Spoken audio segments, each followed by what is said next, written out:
Hi all. അപ്പോൾ ഇനി നീറ്റ്സിന് just 1 month and a few more days left ഉള്ളൂ. അപ്പോൾ ഇതുവരെ പഠിച്ച കാര്യങ്ങളൊക്കെ സമ്മപ്പ് ചെയ്ത് ഒരു എക്സ്ട്രീം ലെവൽ ഓഫ് പ്രിപ്പറേഷനിലേക്ക് എത്തേണ്ട ടൈം. ഈ ഒരു ടൈമിൽ നമ്മൾ ഒഴിവാക്കേണ്ട കുറേ കോമൺ മിസ്റ്റേക്സിനെ പറ്റിയായിരിക്കും ഞാനിപ്പോൾ പറയുന്നത്. Okay, so one most important thing is നമ്മുടെ ലാസ്റ്റായി ഒരുപാട് ടൈം പ്രിപ്പയർ ചെയ്തൊരു ബിഗ് എക്സാമാണ് നീറ്റ്. കോമ്പറ്റേറ്റീവ് എക്സാമാണ്. ഇന്ത്യയിൽ കുറേ students almost 15 lakh or 16 lakh students ഒക്കെ അറ്റൻഡ് ചെയ്യുന്ന ഒരു ബിഗ് എക്സാം. അപ്പോൾ അതിൽ നമ്മൾ അറ്റൻഡ് ചെയ്യുമ്പോൾ നമ്മുടെ സ്കോർ എത്രയായിരിക്കും, നമ്മൾ വിചാരിക്കുന്ന റിസൾട്ട് നമ്മൾക്ക് കിട്ടുമോ, അങ്ങനത്തെ ഒരുപാട് ചിന്തകൾ വന്ന് ടെൻസ്ഡ് ആകുന്ന ഒരു സിറ്റുവേഷൻ ആയിരിക്കും. പക്ഷേ the most important thing is ഇങ്ങനത്തെ ടെൻഷൻ വന്നാൽ നമ്മുടെ ഈ എക്സ്ട്രീം പ്രിപ്പറേഷനെ നല്ലോണം എഫക്റ്റ് ചെയ്യും. സോ ഒബ്വിയസ്ലി നമ്മളിപ്പോൾ നോക്കേണ്ടത് റിസൾട്ടിലേക്കല്ല, അതിലേക്കുള്ള പാത്തിലേക്കാണ്. ആ പാത്ത് ഏറ്റവും പ്രിസൈസ് ആക്കുക, ഏറ്റവും അടിപൊളിയാക്കുക, നല്ല എഫേർട്ട് എടുത്തിട്ട് തന്നെ പഠിക്കുക, എക്സാംസ് അറ്റൻഡ് ചെയ്യുക, അത് മാത്രം ആലോചിച്ചാൽ മതി. വെറുതെ ടെൻഷൻ അടിക്കുക, സങ്കടപ്പെടുക, പിന്നെ അത് വെച്ചിട്ട് നമ്മുടെ പ്രിപ്പറേഷൻ കൊള്ളാവുക, അതിനൊന്നും വരുത്താതെ അങ്ങനത്തെ ഒരു കാര്യങ്ങളും മനസ്സിൽ വെക്കാതെ കൂളാവുക. കാരണം നമ്മുടെ ഏറ്റവും വലിയ മോട്ടിവേറ്റർ നമ്മൾ തന്നെ ആയിരിക്കണം. നമ്മുടെ ഡ്രീമിലേക്ക് എത്തുക, അത് മാത്രം ആലോചിക്കുക, അതിലേക്കുള്ള പാത്തിനെ പറ്റി മാത്രം ആലോചിക്കുക. അല്ലാണ്ട് success of failure that is nothing that we have to consider. കാരണം അത് ആർക്കും ഡിറ്റർമിൻ ചെയ്യാൻ പറ്റില്ല. നമ്മുടെ ഈ ഒരു പ്രിപ്പറേഷൻ ബേസ്ഡ് ആയിട്ടായിരിക്കും. പിന്നെ അന്നത്തെ ആ ഒരു നീറ്റ് ഡേയിലെ എക്സാം എങ്ങനെയായിരിക്കും, നമ്മൾക്ക് അതിലുള്ള ക്വസ്റ്റ്യൻസും നമ്മുടെ മൈൻഡ് സെറ്റും അതൊക്കെ അങ്ങനെ ഒരുപാട് multiple factors will be there which determines the result. അപ്പോൾ അതിനെ പറ്റി ആലോചിച്ചിട്ട് നമുക്ക് ആർക്കും ഒന്നും ഡിറ്റർമിൻ ചെയ്യാൻ പറ്റില്ല. അപ്പോൾ forget about the result, just think about the path and make it the best. പിന്നെ നമ്മൾ ചെയ്യേണ്ടത് നീറ്റ് മോക്ക് എക്സാംസ് ആണ്. ഒബ്വിയസ്ലി എല്ലാവർക്കും അറിയാം നീറ്റ് മോക്ക് എക്സാംസിൻ്റെ കാലമാണ്.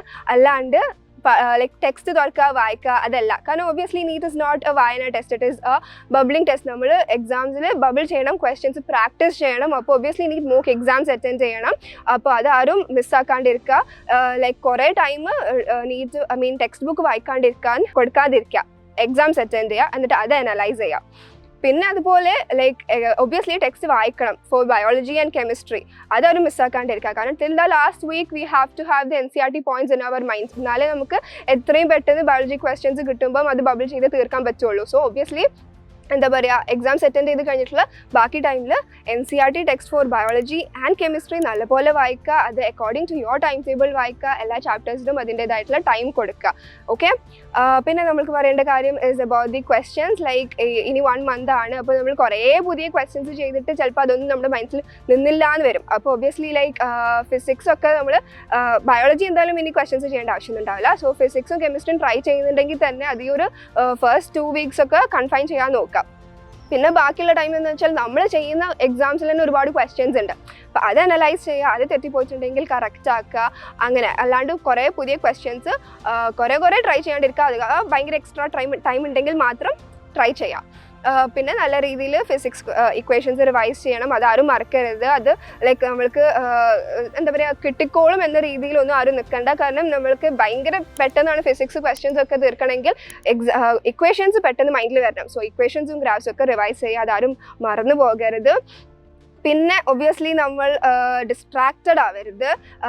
ഒരുപാട് രീതിയിലുള്ള ഡിസ്ട്രാക്ഷൻസ് വരാൻ ടൈമുണ്ട്. നല്ല രീതിയിൽ വിൽ പവറാണ് ഡിറ്റർമിൻഡ് ആയിട്ടുള്ള ഒരാളാണെങ്കിൽ നമ്മൾ ഡിസ്ട്രാക്റ്റഡ് ആവില്ല. പക്ഷേ സ്ലൈറ്റ് ആയിട്ട് ഇത്രയും ഭയങ്കര ടയേർഡായി പോയി പഠിച്ചിട്ട് അങ്ങനെയൊക്കെ ആണെങ്കിൽ ചിലപ്പോൾ എന്തെങ്കിലുമൊക്കെ വന്നാൽ ഡിസ്ട്രാക്റ്റഡ് ആയി പോവാം. പക്ഷേ പോവാതിരിക്കാം. കാരണം നമുക്ക് ഫാമിലി ഉണ്ടാകും, സോഷ്യൽ മീഡിയ ഉണ്ടാകും, ഫ്രണ്ട്സ് ഉണ്ടാകും.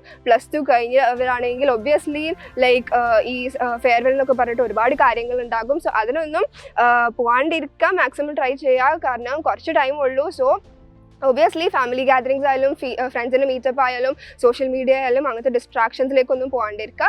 Study in the time you have left. Okay, so അങ്ങനെ ഇതൊക്കെയാണ് മെയിനായിട്ട് വരുത്തി വെക്കുന്ന കുറേ മിസ്റ്റേക്സ് എന്ന് പറഞ്ഞാൽ. അപ്പോൾ നീറ്റ് എക്സാംസ്, ടെക്സ്റ്റ് ബുക്ക്, പിന്നെ നമ്മുടെ ക്വസ്റ്റ്യൻസ്, ഈ ഡിസ്ട്രാക്ഷൻസ് ഒക്കെ മൈൻഡിൽ വെച്ചിട്ട് നല്ല രീതിയിൽ പഠിക്കുക. ഇങ്ങനത്തെ മിസ്റ്റേക്സ് ഒന്നും വരുത്താണ്ടിരിക്കുക.